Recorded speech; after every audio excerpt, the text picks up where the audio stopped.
آخر مداخلة كانت معانا من Your Excellency the Ambassador of Uganda.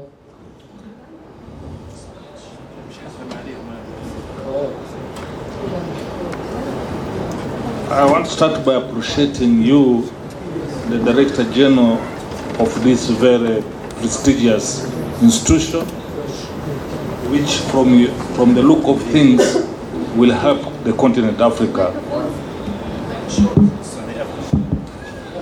I was saying that I will start by appreciating you, the head of this important institution, which I believe will help so much in dealing with the issue of terrorism on the continent of Africa. And I also appreciate the team that works with you. Thank you, sir. Our sister there and the rest of the members that have made this facility to be effective. Sir. Two, I will want to appreciate the head of state to have this vision of knowing that this facility is very critical.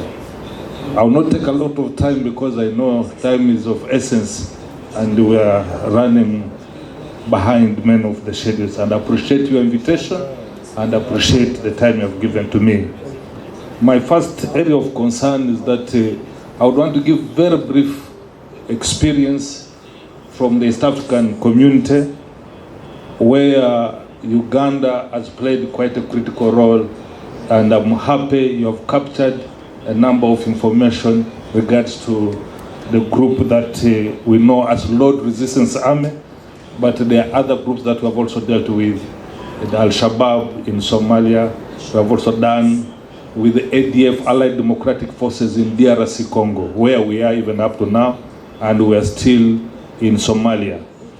The most important thing is that you are coming into Somalia as Egypt. This is bringing more effort, more strength, and also bringing enablers. Because for you to defeat any terrorist group, you must be able to have enablers and you must be able to be very consistent. What makes a fish to survive? It's water. And once the fish is in water, it will survive. Once the fish is out of water, it will die. So we need to ensure that we suffocate the terrorists so that whatever we think it is their oxygen, whatever we think it's their water for survival, we must deny them. Then you will be able to become champions in defeating terrorism. Point taken is very important point. Yeah. Point number two is that many presenters excellently covered this problem and solutions, but you will see that it's cross-cutting. One common thing is that they take advantage of people who are ignorant. So facilities like this must not only teach us who are going to act, but also teach the community or leaders in the community for them to understand how many people have been exploited. Because once we get to know that we are exploited in this way, especially our children, especially the children and the families of the poor. Another good point, thank you. We need to reach them and let them know the danger. Because they take advantage of them, then it becomes very expensive for all of us when they begin to act out of ignorance. Yeah.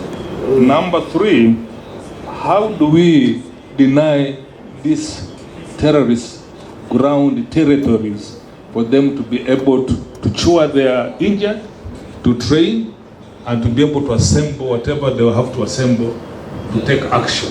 Deny them the terrain. How do you deny them the terrain? Keep them on the run. Keep them not knowing where the next attack will come from. Then they get disorganized. I appreciate the contribution of the general. He addressed the issue of the center of gravity. You must identify their leaders.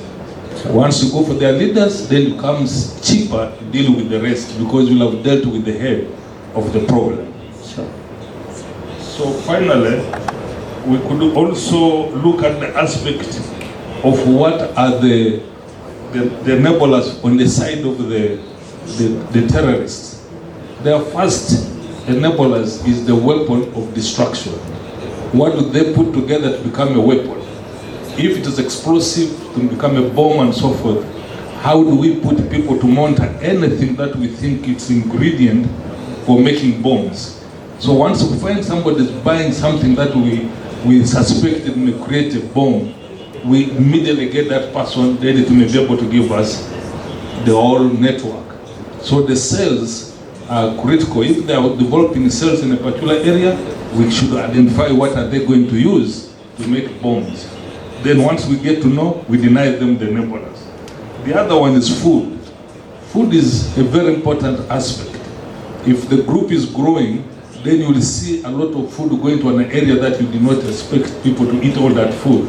Then you know the number that they have recruited is growing and they will want food to feed them. But they cannot survive without food. Yeah. Then the other one is the source of funds. Where do they get the funds?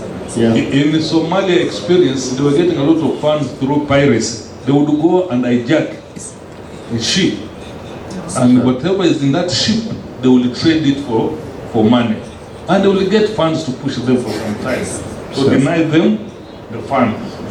Finally, always have all the people who are in danger of this in their mind to know this problem can be defeated. Once they get to believe that the enemy, the bad guys, are stronger than the government, are stronger than the society, they will surrender. And then the problem becomes very big. But they are all defeatable because this is us. They recruit from us and use us to kill ourselves. As have been. Yeah, thank you very much for your comments, your recommendation is already taken.